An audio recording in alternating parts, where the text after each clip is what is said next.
Assalamualaikum warahmatullahi wabarakatuh. Kita kembali lagi di mata pelajaran administrasi farmasi. Kita masih membahas ya mengenai pengelolaan perbekalan farmasi di apotek.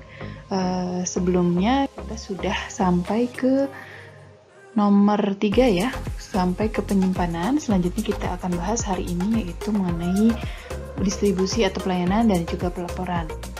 Untuk distribusi atau pelayanan di apotek nanti kaitannya dengan pelayanan obat bebas, juga pelayanan obat dengan resep dokter ya. Jadi di apotek nanti melayani obat bebas juga melayani obat dengan resep dokter.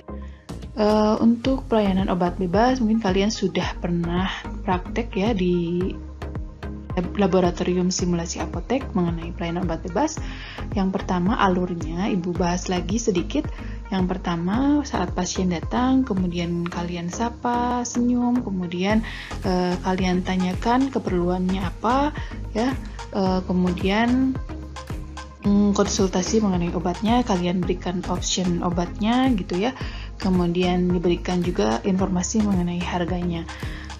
Kemudian saat pasien setuju, baru kalian disiapkan obatnya, dikemas atau dibungkus gitu ya, kemudian diserahkan dan diberikan informasi obat. Kemudian untuk pelayanan obat dengan resep, kita mulai dari pasien datang membawa resep ya, kemudian kalian sapa kedatangan pasien, kalian terima resepnya, kemudian tidak langsung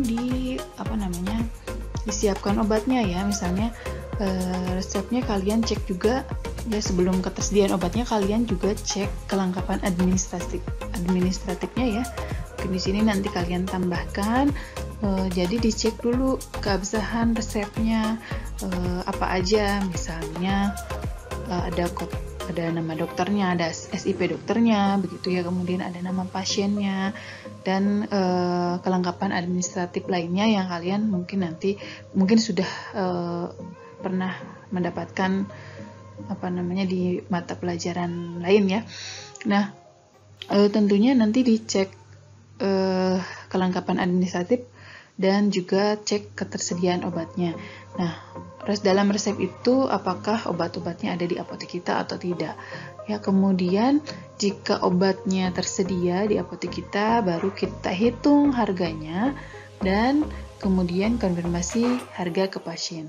Nah, jika tadi setelah dicek ketersediaan obatnya kita tidak ada ya, atau stoknya kosong, nanti bisa diberikan informasi kepada pasien apakah misalnya ingin mengganti dengan obat yang sama isinya atau dengan yang generik, itu boleh ya. Jadi kita boleh mengganti asalkan dengan persetujuan pasiennya. Kemudian tadi jika pasien tidak setuju ya tentunya kita tidak boleh memaksa, begitu ya. Begitu pula dengan harga. Jadi jika pasiennya tidak setuju dengan harganya, kita berikan opsi juga, misalnya ibu misalnya mau diganti dengan generik atau tidak, atau nanti diberikan setengahnya dulu, nanti kita berikan kopi resepnya, begitu ya.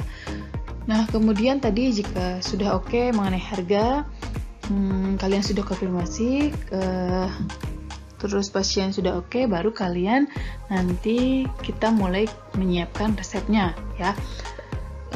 Resepnya tentunya diberi nomor dulu ya, dan nomor resepnya, kemudian disiapkan obatnya ya. Jika ada racikan berarti kita racik dulu, kemudian kita beri etiket atau label ya.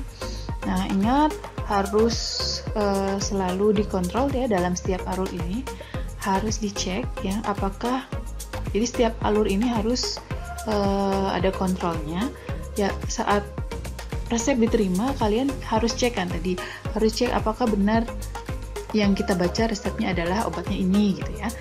Jika petugasnya ada beberapa petugas farmasinya, kalian bisa cross check dengan teman, dengan rekan kerja, apakah obat yang saya baca itu benar atau tidak gitu ya. Kemudian juga dalam menghitung obatnya atau menghitung harganya, yaitu ada proses cross check. Kemudian dicek juga penulisan etiket atau labelnya ya. dicek benar tidak dengan resep yang tertulis begitu. Jadi kita meminimalisir kesalahan ya pemberian obat begitu ya.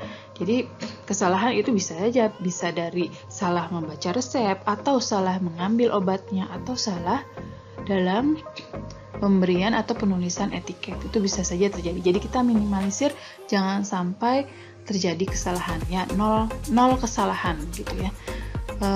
Jadi proses ini memang sangat penting gitu. Kemudian kita pastikan sebelum kita serahkan obat ke pasien, dipastikan apanya? Dipastikan tadi obatnya sudah benar, kemudian etiketnya sudah benar, resepnya sudah benar ya, untuk pasiennya juga sudah benar. Kita pastikan pasiennya benar, pasien yang kita akan berikan obatnya ya. Misalnya bisa saja terjadi nama pasiennya sama begitu ya, kemudian mirip-mirip itu, terdengarnya mirip gitu. Itu bisa saja terjadi. Jadi kita pastikan dulu saat kita menyerahkan obat, misalnya obatnya untuk Ibu Mira misalnya begitu ya, kalian nanti memanggil Ibu Mira misalnya, kemudian pasiennya datang, kalian pastikan dulu betul dengan Ibu Mira yang alamatnya di sini gitu ya, di alamatnya sekian gitu, atau umurnya sekian gitu, kalian pastikan dulu ya. Jadi jangan sampai nanti kalian memanggil pasien kemudian langsung kalian berikan obatnya, belum tentu pasiennya betul ya. Jadi dipastikan dulu betul pasien tersebut begitu ya, baru kalian nanti serahkan obatnya ya. Serahkan obatnya juga disertai dengan informasi. Nah, informasi yang diberikan apa saja? Informasinya mengenai obatnya, khasiatnya bisa ya, khasiatnya tapi singkat saja, jadi menggunakan bahasa yang mudah dipahami, kemudian tidak menggunakan bahasa atau istilah medis. Misalnya ya, obatnya ada paracetamol, kalian jelaskan, Ibu ini obatnya paracetamol untuk demam atau sakit atau nyeri begitu ya, diminum sehari 3 kali 1 tablet ya. Jangan dijelaskan dengan istilah farmasi atau istilah medis. Misalnya, Bu, ini paracetamol sebagai analgetik antipiretik begitu. Tentunya jangan sampai seperti itu, karena kita pasien kita belum tentu orang kesehatan begitu yang tidak paham. Jadi kita gunakan bahasa yang mudah dipahami oleh pasien gitu. Kemudian dalam menjelaskan signa atau aturan pakai, kalian juga harus jelas ya, diminumnya berapa kali sehari, misalnya 3 kali 1. Itu kalau lebih bagus dijelaskan dengan jamnya gitu ya. Bu, ini setiap 6 jam sekali atau setiap 8 jam sekali diminumnya begitu ya. Itu lebih bagus. Kemudian dijelaskan juga sudah makan kah atau sebelum makan. Kemudian misalnya ada aturan khusus, apakah harus dikunyah dulu, apakah ini diminumnya harus tadi dikunyah atau dilarutkan dengan air gitu kan. Informasi yang nanti sangat penting yang harus diberikan ke pasien. Demi apa? Demi tercapainya terapinya gitu ya, agar obatnya nanti berefek gitu. Begitu ya untuk pelayanan obat dan resep. Kita lanjutkan, mungkin lanjut ya ke materi pengelolaan obat. Yang terakhir yaitu pelaporan dan pemusnahan. Nah, pelaporan di sini nanti kita akan bahas mengenai pelaporan narkotika, psikotropik dan prekursor, juga mengenai pemusnahan obat. Ya. Nah, untuk pengelolaan narkotika mungkin sering Ibu bahas, sering diulang-ulang ya. Untuk narkotika pemesanannya yaitu hanya ditujukan ke PT Kimia Farma. Jadi satu distributor. Jadi distributor hanya Kimia Farma ya. Jadi kalau ada pertanyaan obat narkotika dipesan kemana ya, Kimia Farma gitu. Kemudian SP-nya ada 4 rangkap ya. Jadi SP-nya yang kita buat ada rangkap 4. Yang pertama asli ya, tulisan tangan, kemudian yang 3-nya adalah kopian. Nanti 3 rangkap diberikan kepada PBF-nya dan 1 rangkap untuk arsip kita di apotek. Ya, jadi kita harus punya arsip SP juga. Nah, kemudian 1 SP hanya untuk 1 item obat. Jadi misalnya kalian akan membeli kodein 15 mili, kodein 20 mili, kemudian ada kodipron, ya tentunya satu SP hanya satu obat. Jadi jika ada 3 obat narkotika yang akan dipesan, berarti kalian harus bikin 3 SP gitu. Kemudian ditandatangani oleh apoteker pengelola apotek ya. Ada nomor SIPA dan juga harus ada stempel apotek. Kemudian untuk penyimpanan narkotikanya, kalian sudah paham, sudah sering Ibu bahas ya. Penyimpanan mungkin sudah di kelas 10 juga kalian sudah mempelajari. Untuk penyimpanan narkotika itu harus terbuat dari kayu atau bahan lain yang kuat ya. Kemudian tidak boleh dari kaca atau harus menempel pada tembok begitu yang tidak mudah dibawa atau nanti dicuri begitu. Kemudian harus mempunyai kunci yang kuat ya.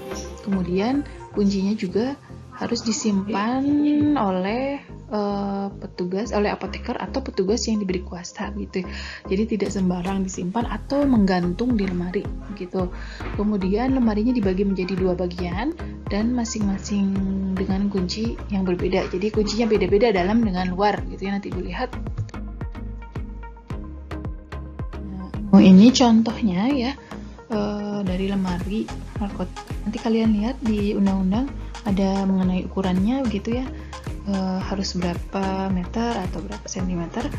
Nah, ini gambaran saja bahwa pintunya harus 2 ya, jadi ada pintu bagian dalam dan pintu bagian luar, dan masing-masing tadi yang sudah jelaskan kuncinya harus berbeda ya, jadi nggak boleh sama kuncinya yang dalam dan yang luar.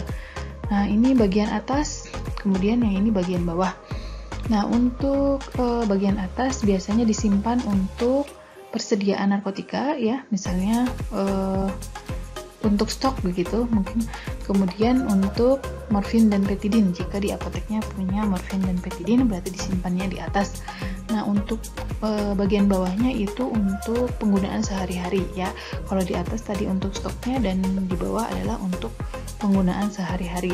Jadi tidak dicampur ya. Misalnya kalian punya kodein 6 box ya, yang 1 box disimpan di bawah ya untuk penggunaan sehari-hari, yang 5 boxnya disimpan di atas sebagai persediaan ya, atau stok, atau jadi jangan dicampur di bawah begitu.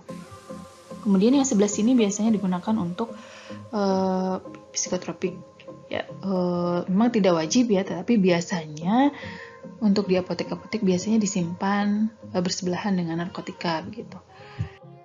Nah, kemudian untuk pelaporannya, untuk pelaporan narkotik itu dilaporkan ya setiap 1 bulan sekali, dan paling lambat tanggal 10 ya bulan berikutnya. Jadi kita melaporkan narkotika untuk bulan seperti hari ini ya, hari ini misalnya tanggal 2 Februari, berarti kita harus melaporkan narkotika pemakaiannya yang bulan Januari ya, dan paling lambat nanti tanggal 10 Februari kita harus sudah melaporkan ya.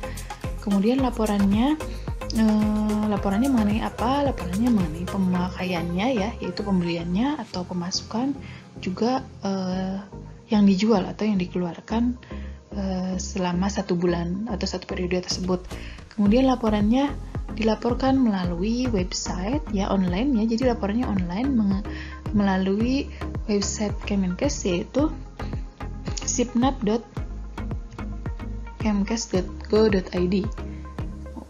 Ini mungkin salah ya, harusnya .sipnap.kemkes.id. Kemudian untuk printoutnya, bentar Ibu hapus ya, Kemkes ya. Kemudian untuk printoutnya, jadi tadi kita sudah laporkan secara online, kita print ya hasilnya, di print juga, kemudian dilaporkan ke dinas atau dinas kota atau kabupaten ya, kemudian dengan tembusan Balai Besar POM, dan kita juga sebagai arsip ya. Kemudian tadi laporannya itu terdiri dari laporan pemakaian bahan baku ya, kemudian laporan penggunaan sediaan jadi, dan juga laporan morfin petidin ya. Mungkin itu laporan narkotika. Ini contohnya ya, tadi sudah Bu revisi ya. Jadi alamatnya adalah sipnap.kemkes.go.id. Nah, nanti setiap sarana atau apotek atau rumah sakit atau klinik ya punya user ID sendiri, kemudian baru bisa melaporkan laporan narkotik dan psikotropikanya gitu ya. Nanti ini gambaran saja. Kemudian ini contoh printoutnya atau nanti yang akan di print atau di hard copy-kan dan dilaporkan ke Dinas Kesehatan. Ini bentuknya seperti ini. Ya, jadi ini hasil dari pelaporan kita bisa lihat di sini adalah obat-obat narkotika. Nah, jika di apoteknya tidak memiliki narkotika, ya tetap harus dilaporkan. Jadi nanti di sini 0 semua. Ya, stoknya 0 semua, kemudian stok akhir juga 0. Ya, jadi tetap harus dilaporkan walaupun di apotek atau sarananya tidak memiliki narkotik. Nah, kemudian untuk pelayanannya, untuk yang mengandung narkotik tentunya harus ekstra hati-hati ya dalam melayani resep narkotik. Jadi tadi dijelaskan kita harus mengecek ya kelengkapan administratifnya, tentunya kesesuaian resepnya ya, atau legalitas resepnya ya. Jadi dilihat dengan teliti apakah sudah memenuhi syarat administratif atau belum, ya baru kita boleh melayani. Kemudian untuk pelayanannya kita juga tidak boleh ya melayani salinan resep yang mengandung narkotik ya. Jadi harus dengan resep asli gitu.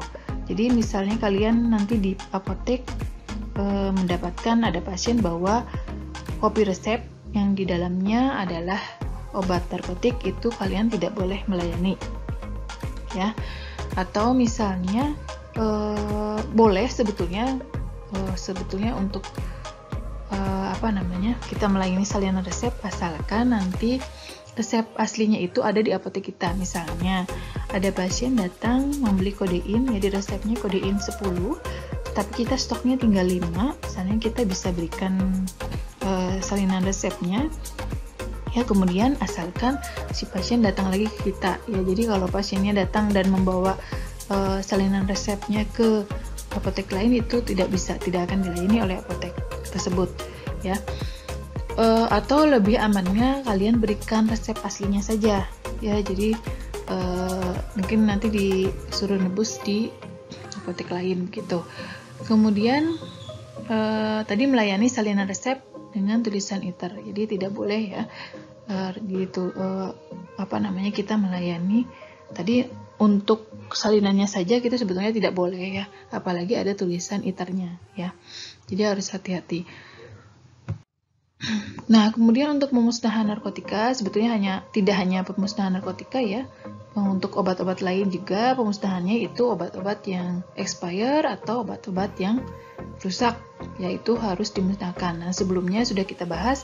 Jadi sebelum dimusnahkan tentunya kita kumpulkan dulu, kita pisahkan dari obat-obat yang lain, obat-obat yang layak jual. Ya, kita simpan di lemari yang khusus untuk penyimpanan obat ED dan obat rusak.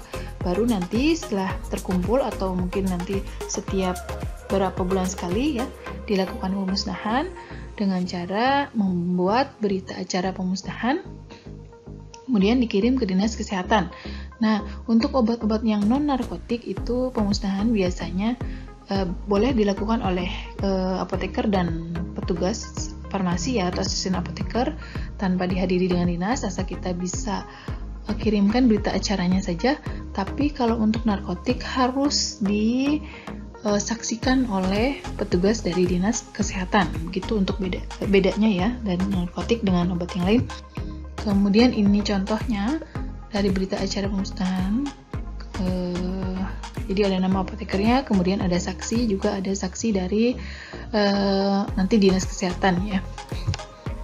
Kemudian untuk saluran distribusi tadi sudah dijelaskan bahwa PBF-nya hanya Kimia Farma, kemudian diberikan ke apotek atau instansi farmasi rumah sakit atau klinik, yaitu tentunya dengan surat pesanan ya. Kemudian baru diserahkan ke pasien tentunya dengan resep.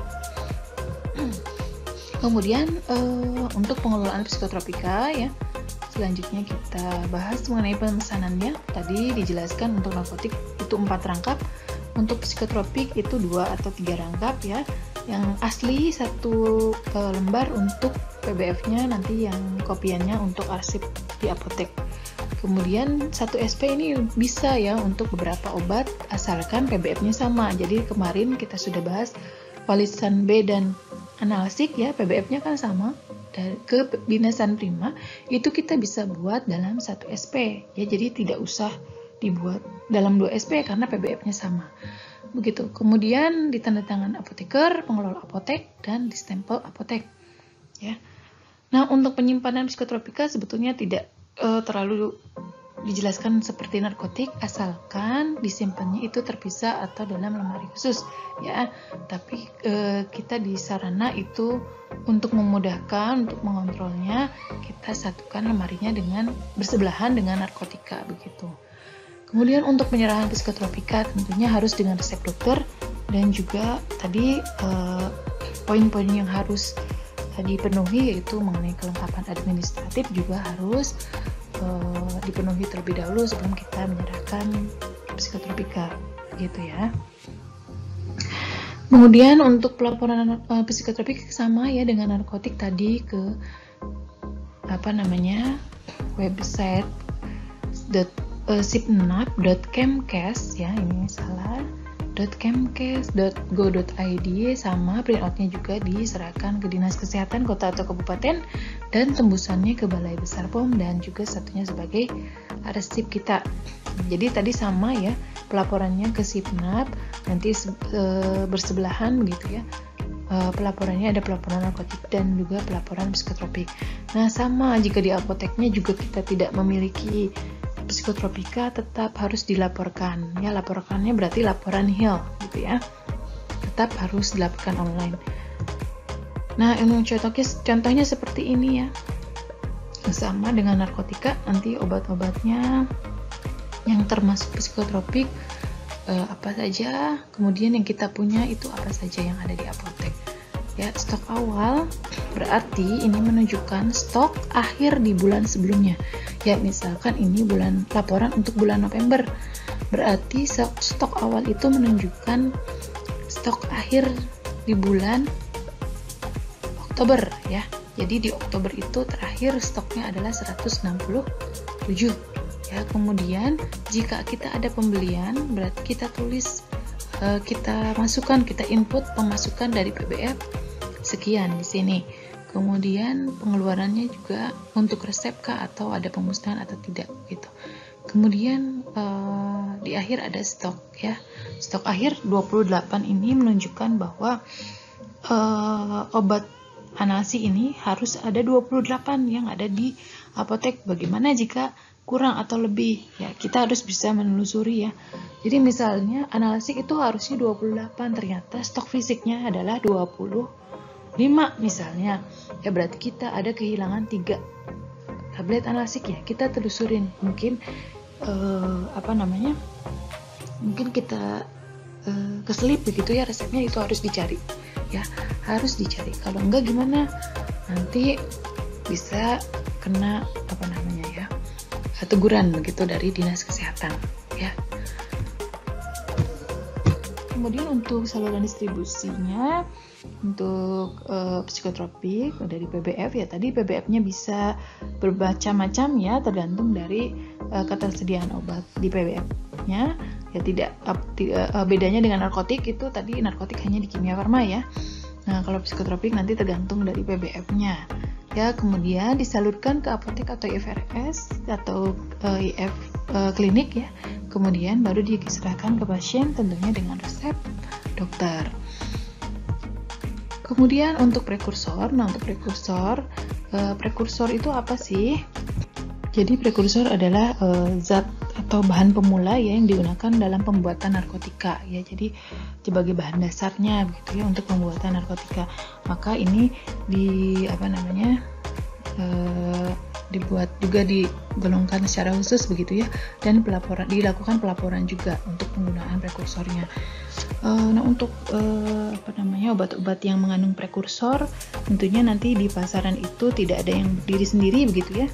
Misalnya contoh obat yang mengandung prekursor, misalnya obat-obat yang mengandung efedrin, kemudian pseudoephedrine, penilpropanolamid, kemudian ada kalium permanganas gitu ya.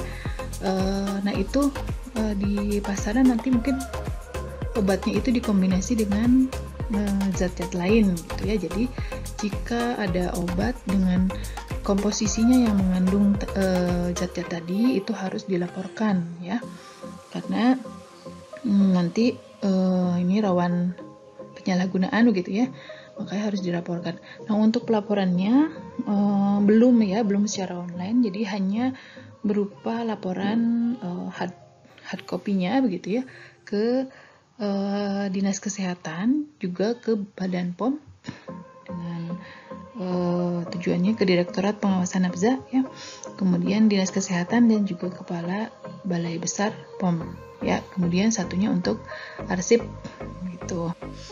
Nah ini contohnya yang dilaporkan kita ke Dinas Kesehatan.